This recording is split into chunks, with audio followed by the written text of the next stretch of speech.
host, Kayleigh Aiken, and you're watching Public Affairs. Today, I'm here with the founder and CEO of Heroes to Heroes. My name is Judy Elias. I'm the founder of Heroes to Heroes. I was originally in the media business, in broadcast. And because of many things that changed my life and saved my life, I am now helping others find their faith to save their own lives. My father was a World War II vet, and he was Second Day Normandy, Battle of the Bulge. When he came home, the whole thing was, buck it up and deal. Have a family, get married, have a family, find a job. My father was able to get associate's degree. With his challenges, he couldn't go further. Also, it was not the time when a lot of people were able to afford the time to get a four-year degree. So my father struggled. And as a child, I couldn't understand what was going on in my house. It was very chaotic. And I lost faith. I lost connection. The first thing to go was like, God, why would you do this to me? If there was a God, why would he do this? And at the age of 16, I gave up. And I got involved with self-destructive behavior, drinking, minor drugs. But I ended up basically walking out of my family. And I was staying with friends, and my father and I spoke. And at one point he said, would you go to Israel? Would you go on a teen pilgrimage to Israel? And my first reaction was, I'm not doing that. I'm not getting involved. I want nothing to do with this. This is like, I didn't see a key. I didn't see that I could get back and get reconnected. And then he asked me, would I do it for him? And at that moment, I just said, how could I not do something for him, for my father? And I found myself on this teen tour, and, in my sick mind at the time, I thought, well, I could, there's no drinking age, I could go have fun there. That's good. But the day we were going to the Western Wall, now I'm Jewish, was brought up in the Jewish faith and remain Jewish and will remain Jewish. And I went to the wall and I put my hand on that wall. And it was like my whole world came together. And I realized that there was something bigger than me, and I have a mission in this world, and I have a purpose, and I have value. And I better start acting like it. And I came back, and years passed, raised my children, my boys, in their very strong faith. They went to, Jewish religious school. They were brought up to believe in God, to live to serve God. And, to this day, that's where they are. In 2001, my father died as a result of a car accident.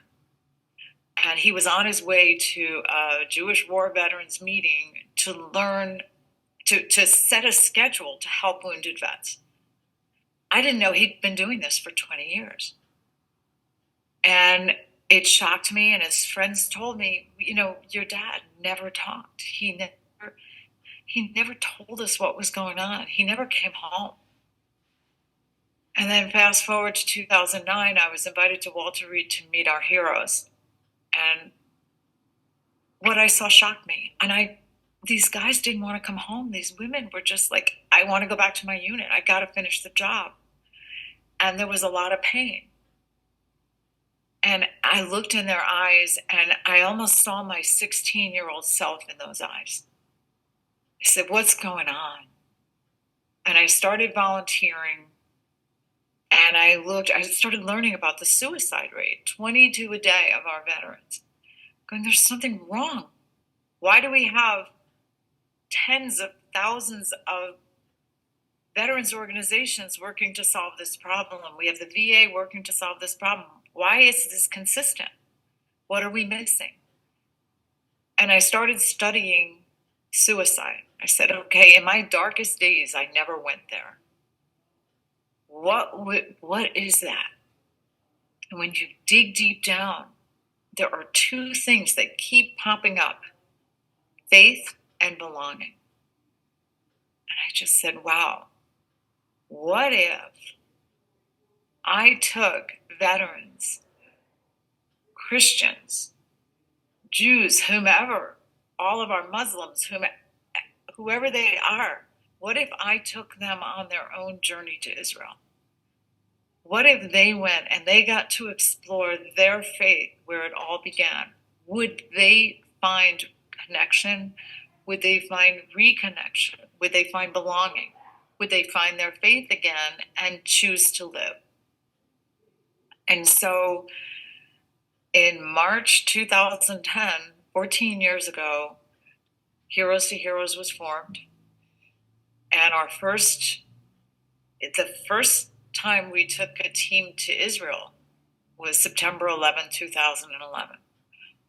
And what we saw was miracles. You know, as our veterans got baptized in the Jordan River, we saw them shedding years and years of pain. And I said, there's something going on here, even deeper. And, you know, I have a degree in social work from years ago, but I'm thinking, what is this? This is something different. As they walked the steps of Jesus, they started becoming more and more connected, not just to that earth, but to their souls. Their souls started healing. And I said, wow, there's something going on. They let themselves cry. They let themselves laugh. And after the first couple of days in the Galilee, we went to Jerusalem, and they were able to walk the stations of the cross and feel that pain and feel that connection like never before. And walking into the Church of the Holy Sepulchre and praying at the slab, at that stone, that holy stone, just changed the way they saw their lives. And what we learned is they were finding forgiveness, and they were allowing themselves to be forgiven. What happens with our soldiers is a tremendous moral injury. What we don't understand as civilians, you know, soldiers aren't machines, they're people. And they hurt, they feel. And when you have to take a life, whether it's to save yourself or save someone else, there's still a toll that's taken. Something is taken from your soul. And our veterans, our soldiers are prepared emotionally, a little bit intellectually, physically, but they're not prepared spiritually to go to war. And the average person in the United States has about an 8-year-old's understanding of their faith. They may know the 10 Commandments, but they don't know the connection to God. They don't understand and develop that. We're not teaching our children to develop that direct connection to their Creator, their Savior, whomever it is that they can find that peace and faith and forgiveness from. So when they're put in situations that are not your typical situations and that may be life and death, there's nowhere to go and they don't understand how to get there. So our heroes are being sent to war, coming home with tremendous, tremendous shame and guilt. And without faith, how do you heal? So, you know, we do things, for example, in Israel, aside from the faith, you know, connecting with faith, we now have a 12-month curriculum, and it's all values-based.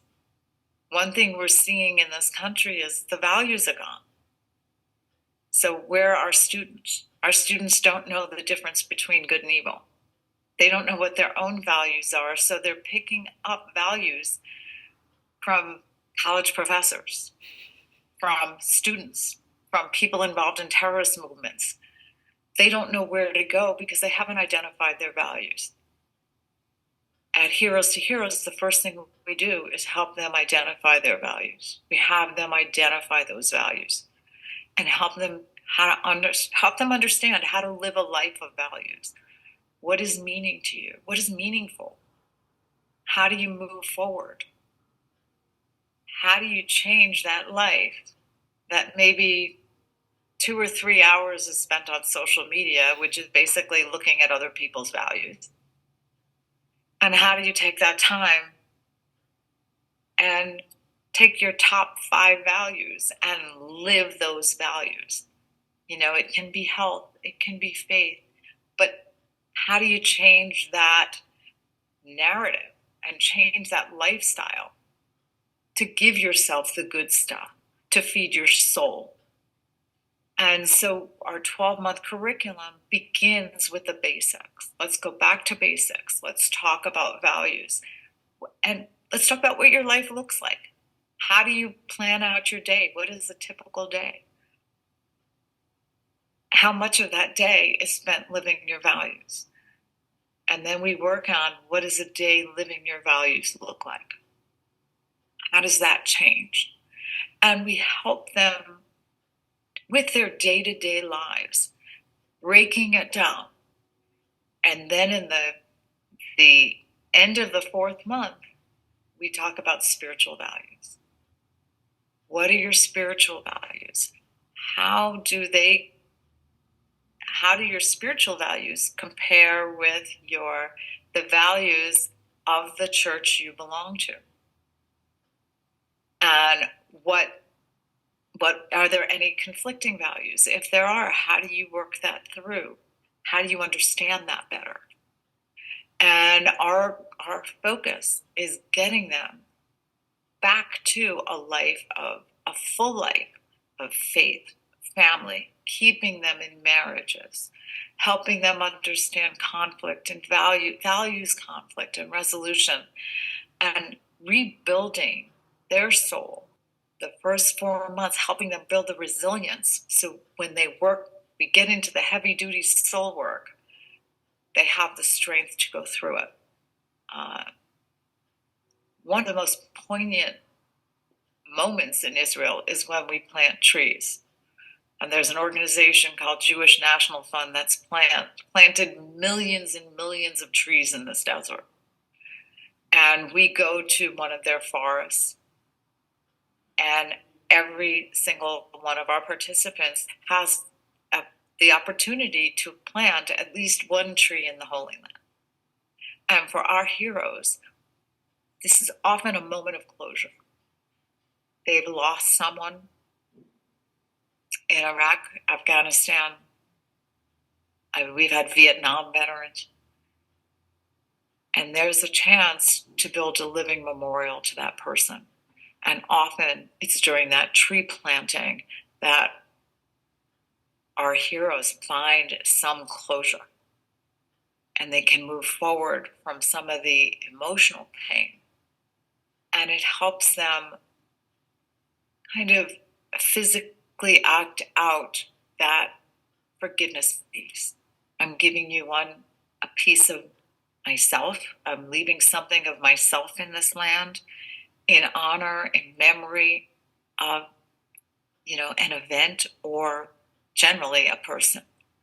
So there are a lot of ways that we help them physically to get to emotional and spiritual.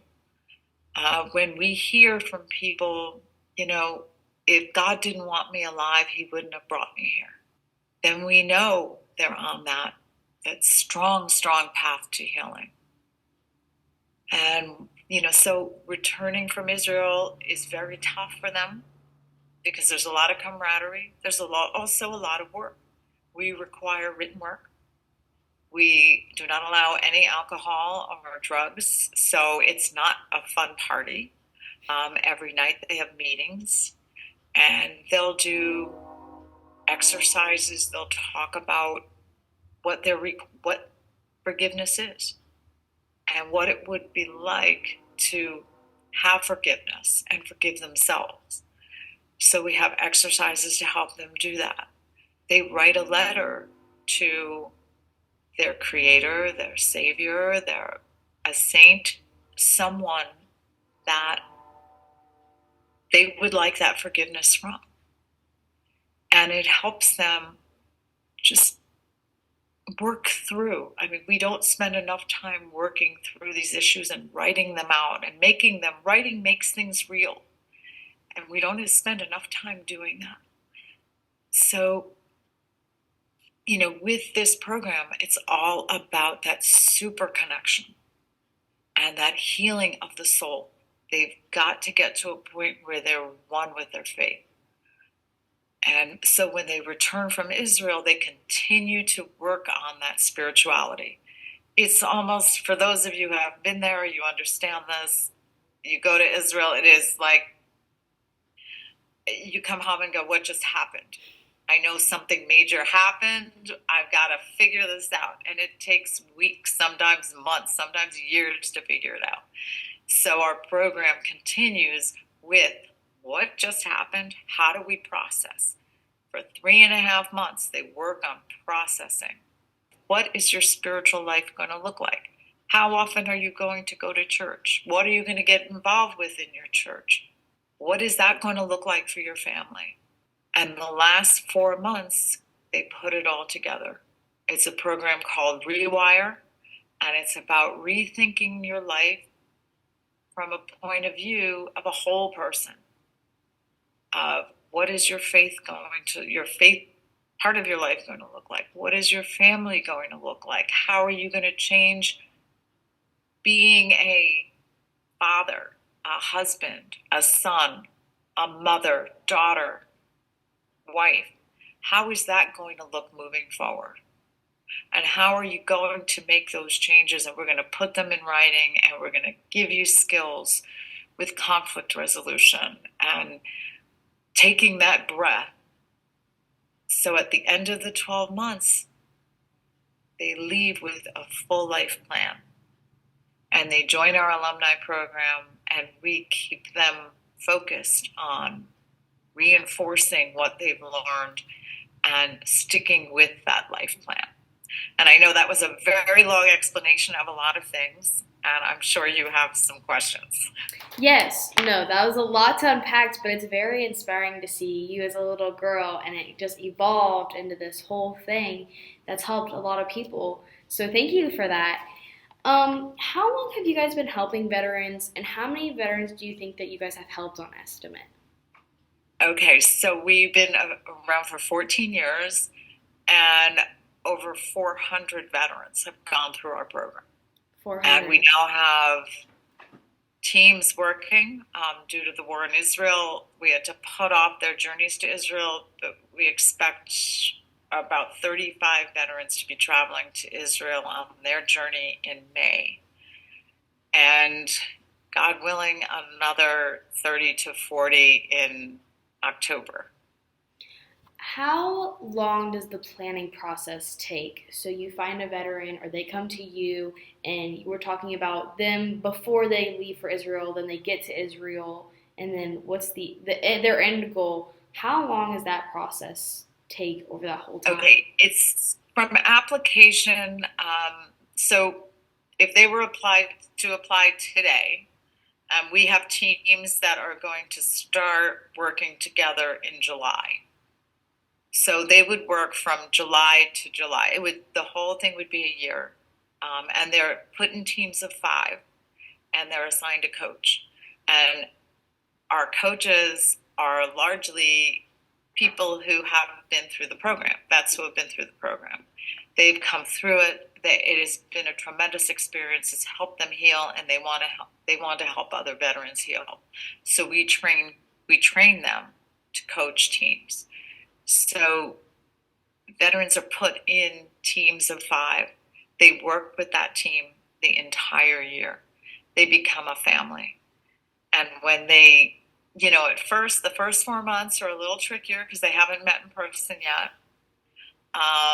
But they're once they get to Israel, they are connected as a family and stay connected for years. We have people from Team 1 from 2011 that are still connected.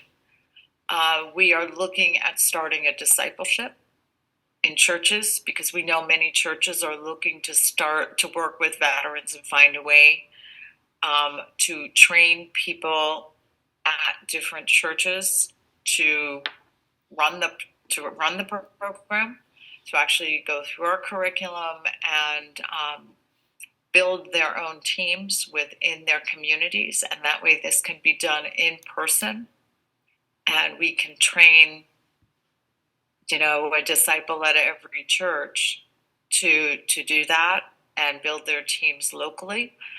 We think there's a lot, we can reach a lot more veterans if we are training other organizations and people at churches to run the program. We think that's very important because there are many vets who are families are connected to church. They come home and they refuse to go, and there are a lot of challenges, and this is a key. There are very few keys to faith. This is a key to get back to faith. So we are, we're happy to help churches start their own Heroes to Heroes community and help them heal the vets in their midst. So I was looking at your guys' website, and one major thing that I found was the moral injury and PTSD. So what? Please define injury, and how is it different from PTSD? Okay, so moral injury is caused by something that you're forced to do or you do that is against your moral code. Okay, so for example, we had this gentleman named Stephen. And Stephen, when he came on our program, he was 26 years old, 4 deployments to combination Iraq, Afghanistan, and he was despondent. He would go to his therapist's office each week and sit there with his hands folded and not say anything for 50 minutes. And his father called me and said, "You're our last hope. I'm going to lose my son." And this gentleman drove Stephen from Arkansas to Newark to meet his team. And that was it was very beginnings when they would get together and just go to Israel, before we had the pre and the post. And Stephen was very quiet. And we went through Yad Vashem, which is the Holocaust Memorial in Jerusalem. And at the end, there's a memorial to the 1.5 million children who were murdered. And when we left that, Stephen said, "I need to talk to all of you." He said, "I've never said this out loud." But he said, when we were in Iraq, there was an insurgent who was going to kill my buddy. And I had a second to take him out, and I took him out, and then I found out he was 10 years old. And he said, that child who was an insurgent, he said, that child visits me every night in my dreams. I can't sleep. I haven't slept for years, and I can't tell anyone. I haven't told anyone till now. And everyone hugged him, and a lot of the guys were able to say, I had similar experiences. The next day, the team traveled to Bethlehem, and there was a pastor with them. And for that day in the Church of the Nativity, Stephen was able to pray for the first time. And the next day we were planting trees, and Stephen planted a tree in memory of that little boy. And he gave that boy honor that the boy's family never gave him in his life. After planting the tree, he continued to pray. He prayed while he planted, and he slept for the first time the night after he planted that tree. And now he's working in, health food store. He's in retail, and he's helping people get healthy. So that's moral injury. Okay, PTSD, and it's confused with PTSD. PTSD is when something happens. Okay, it can be an IED explosion. It can be anything catastrophic, but it's something. PTSD is generally caused by something that happens to you, not an action you take. And so, for example, if you've been in a car accident, I was in a car accident, somebody hit me on my right side, years and years later, still, I'll shake. When we see veterans who someone sets off fireworks and they hit the floor, that's PTSD.